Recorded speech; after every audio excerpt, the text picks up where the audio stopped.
بسم اللہ الرحمن الرحیم ان الحمد للہ والصلاة والسلام علی من لا نبی بعد اما بعد۔ عقیدہ ختم نبوت کے بارے میں حدیث نمبر 198 بیان کی جا رہی ہے۔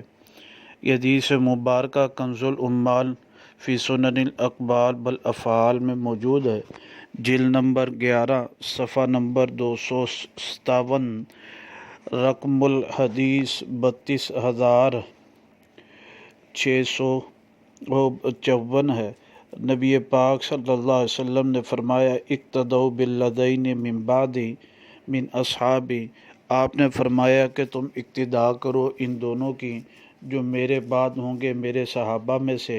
پھر آپ نے نام لیا ابی بکر و عمر، ابو بکر اور عمر رضی اللہ تعالیٰ عنہ، ان کی اقتداء کرنا، اور پھر فرمایا اہتدوا بہدی عمار وتمسکوا بعہد ابن مسعود رضی اللہ عنہما۔ فرمایا حضرت عمار رضی اللہ تعالیٰ عنہ جیسی جو ہے عادت بناؤ، اور عبداللہ ابن مسعود رضی اللہ تعالیٰ عنہ کے عہد کے ساتھ تمسک کرنا، اس کو پکڑے رکھنا۔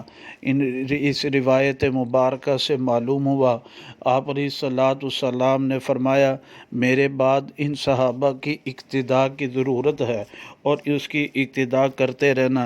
کسی نئے شریعت، کوئی نیا دین، کوئی نیا پیغمبر، کسی نئے رسول کی ضرورت نہیں، بس ان کی اقتداء کی ضرورت ہے، ان جیسی سیرت اپنانے کی ضرورت ہے۔